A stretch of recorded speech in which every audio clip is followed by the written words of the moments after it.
আজকে আমরা কজন এসেছি society of plastic surgeons of বাংলাদেশের পক্ষ থেকে। এর আগেও আমাদের কয়েকজন এসে কিছু ত্রাণ সামগ্রী এবং কিছু নগদ টাকা দিয়ে গিয়েছে এবং সে সময় আমরা জেনে গিয়েছিলাম যে আর কি লাগতে পারে। তার ভিত্তিতে কিছু ওষুধ, কিছু প্রয়োজনীয় সামগ্রী আমরা আজকে দিয়ে গেলাম। আমরা এই যারা কেন্দ্রীয়ভাবে এই জিনিসটাকে সমন্বয় করছে তাদের সাথে সামনেও থাকব এবং যোগাযোগ করে আরও যদি লাগে আমরা সেটিও দিব বলে আশ্বাস দিচ্ছি। এই বৈষম্যবিরোধী ছাত্র আন্দোলন যারা আছে তাদের কাছে আমরা এর আগেও কিছু ত্রাণ সামগ্রী দিয়ে গেছি। তো আমাদের আজকে ছিল মেডিসিন দেওয়ার একটা বিষয়। আমরা আসছি আসলে আমরা আমাদের সোসাইটিকে রিপ্রেজেন্ট করার জন্য এখানে আসছি এবং আমরা যখনই এই বন্যাটা শুরু হওয়ার শুরুতেই আমাদের ডক্টর আনোয়ার নিজে ওই এরিয়াতে গেছে, যাওয়ার ফলে তারপরে আমরা যখন দেখছি তখনই আমরা ডিসিশন নিছি যে আমাদের সোসাইটির পক্ষ থেকে আমরা কিছু ত্রাণ দিব। তো যেহেতু সবাই ওখানে যাচ্ছে আমরা চিন্তা করেছি যে ওখানে আমরা না গিয়ে যারা সেন্ট্রালি কোঅর্ডিনেট করছে তাদের কাছে দেওয়া। তো আমরা প্রাথমিকভাবে গত সপ্তাহে 3 লাখ টাকা ক্যাশ হিসেবে দিয়ে গেছি এবং ওই দিন যারা সমন্বয়ক ছিলেন তাদের সঙ্গে আমরা কথা বলেছি এবং ওনাদের যে প্রয়োজনীয় ওষুধপত্র যেগুলো খুব ইমার্জেন্সি দরকার ডিমান্ড ছিল সেই ডিমান্ডগুলোর বেসিসে আমরা আজকে অনেকগুলো স্যানিটারি প্যাড দিয়েছি, প্রায় 1000 মতো। তারপরে অ্যান্টিহিস্টামিন, অ্যান্টিবায়োটিক এবং ওরস্যালাইন সহ কিছু স্কিন ডিজিজের যে সমস্ত ওষুধপত্র আছে যেগুলো খুবই জরুরি, অ্যান্টিডায়রিয়াল কিছু ওষুধপত্র এগুলো দিয়ে গেলাম এবং এটা আমাদের আরও কিছু চলমান থাকবে এবং আমরা আরও কিছু সংগ্রহ করছি এবং তাদের সঙ্গে যারা এইটা কোঅর্ডিনেট করছে তাদের যে প্রয়োজনীয়তা কী সেইগুলো জেনে নিয়ে আমরা যতটুকু সম্ভব যত দরকার আমরা চেষ্টা করব আরও দিতে। এটা আমাদের একটা চলমান প্রক্রিয়া হিসেবে থাকবে এবং society of plastic surgeons of বাংলাদেশের পক্ষ থেকে যারা এই কাজগুলো করছে আমরা তাদের প্রতি আমরাও কৃতজ্ঞতা প্রকাশ করছি যে আমাদেরকে তারা এই মহৎ কাজে অংশগ্রহণ করার যে সুযোগটা দিল। আমি নিজে সহোদ্যোগে আমি যাই বন্যার দুর্গত এলাকায়, সেখানে যে দেখলাম যে প্রচুর পরিমাণে স্কিন ডিজিজ এবং ডায়রিয়াল ডিজিজ। তো সেখান থেকে ফিরে আসার পরে আমরা একটা কী ধরনের জরুরি ওষুধ লাগে তার একটা লিস্ট আমরা করি। তো সেই প্রেক্ষিতে আমরা প্রথমে আমাদের সোসাইটির পক্ষ থেকে কিছু টাকা আমরা দিয়েছি, সেই টাকাগুলোও দিয়েছি আমরা মেডিসিন ফান্ডে যাতে ওরা মেডিসিনগুলো কেনা যায়। আর এরপরে আমরা যেহেতু ডাক্তার এবং আমাদের সাথে যেহেতু আমাদের বিভিন্ন ওষুধ কোম্পানির সাথে আমাদের যেহেতু কানেকশন হয়, কমিউনিকেশন হয়, ফলে আমরা কিছু অনেক কম রেটে অনেক কম দামে আমরা কিছু ওষুধ ব্যবস্থা করি, যাতে সুবিধা হলো যে আমরা ওই একই টাকায় আরও বেশি পরিমাণ ওষুধ আমরা নিতে পারছি।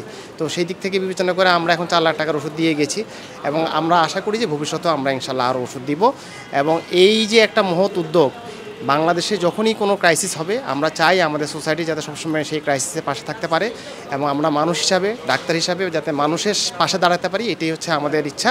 সেই ইচ্ছার বহিঃপ্রকাশ হিসাবেই আসলে আমরা এসেছি এখানে কাজ করার জন্য। বন্যা পরবর্তী যেই ডিজিজগুলো আসলে আউটব্রেক করে বন্যার সময় অতটা বোঝা যায় না, বন্যা পরবর্তী ডিজিজ আউটব্রেকটাই সবচেয়ে বেশি হয়।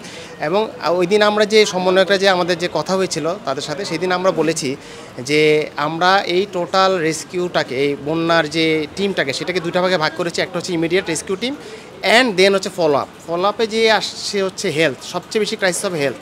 এবং এই হেলথটাকেও আমরা আবার 2টা বা 3টা ভাগে ভাগ করেছি। একটা হচ্ছে আমরা ওখানে অন দ্য স্পট আমরা দিতে পারবো, আর কিছুকে আমরা রেফার করে দিব সেন্টারে।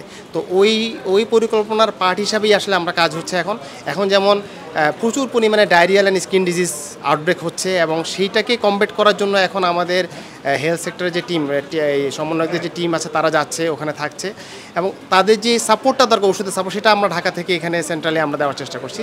আর সেকেন্ড যেটা হবে যে ওনারা যেসব রুগীগুলোকে রেফার করবেন আমাদের সেন্টারগুলোতে, ঢাকায় বা জেলা স্বাস্থ্য কমপ্লেক্স বা উপজেলা স্বাস্থ্য কমপ্লেক্স, সেগুলোতে যাতে ট্রিটমেন্ট করা যায় সেটার জন্য কার্যপরিধি তৈরি করা হয়েছে। সেখানে অলরেডি ট্রেনিং প্রোগ্রাম চালু হয়েছে এবং যারা ইন্টারেস্ট তাদেরকে আহ্বান করা হচ্ছে তারা যাতে আসে। আশা করছি যে এই যে একটা সমন্বিত প্রক্রিয়া, এই সমন্বিত প্রক্রিয়া আমরা এই জিনিসটাকে সুন্দর করে হ্যান্ডেল করতে পারবো বলে আমার বিশ্বাস। এবং সোসাইটি অফ প্লাস্টিক সার্জনের পক্ষ থেকে আমি মনে করি যে আমরা সবসময় থাকবো এই টিমের সাথে এবং আমাদের যতটুকু সামর্থ্য আছে এবং আমাদের যা করণীয় সেটা আমরা আমাদের জায়গা থেকে করবো ইনশাআল্লাহ। বিশুদ্ধ পানি, এটার কোনো বিকল্প নেই, বিশুদ্ধ পানি। 2 নম্বর যেটা হচ্ছে যে যখন ময়লা পানি থেকে যখন আসলে নামতেই হচ্ছে, পানিতে তো পা ভিজতেছেই, পানিতে যাচ্ছে, পানিতে ভিজছে। তো এই জায়গাটাতে যদি সাবান ব্যবহার করা যায়, আমরা যেমন সাবানের একটা চাহিদা ছিল, সাবান যদি করা যায়, যতবার পানি থেকে আসবে ততবারই সাবান দিয়ে হাত বা পা ধুয়ে ফেলবে সেটা, এই সব জিনিসগুলো যদি একটু লক্ষ্য করা যায়। আর এখন যখন পানিটা নেমে গেছে, এখন যেটা দরকার সেটা হচ্ছে যে ওই যে হাইজিনগুলো, যে আমরা যেগুলো বলি সবসময় যে খাওয়ার আগে হাত ধুতে হবে, যেটা আমরা যে পানিটা ব্যবহার করি সেই পানিটা ভালো কিনা সেটা খেয়াল করতে হবে, পানিটা ফুটিয়ে নিতে হবে, এবং যেখানে পানি পরিষ্কারকরণের বিশুদ্ধ টেপ আছে, ট্যাবলেট পাওয়া যাবে সেগুলো ব্যবহার করতে হবে। কিংবা যে নলকূপগুলো অকেজো হয়ে গেছে সেগুলো খুব দ্রুত তার ভিত্তিতে সেই নলকূপগুলো ঠিক করতে হবে। স্যানিটাইজেশনের জন্য আমাদের যে বিশেষ করে আমাদের যে হচ্ছে যে টয়লেটের যে ইয়েগুলো সেগুলো হয়তো নষ্ট হয়ে গেছে, সেগুলোকে আবার রিফর্ম করে ফেলতে হবে।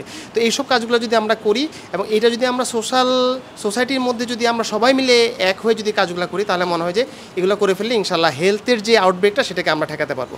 আর স্কিন ডিজিজের জন্য তো আমরা ওষুধের ব্যবস্থা করছি, ইনশাল্লাহ সেটাতে আর সমস্যা হবে না আশা করি।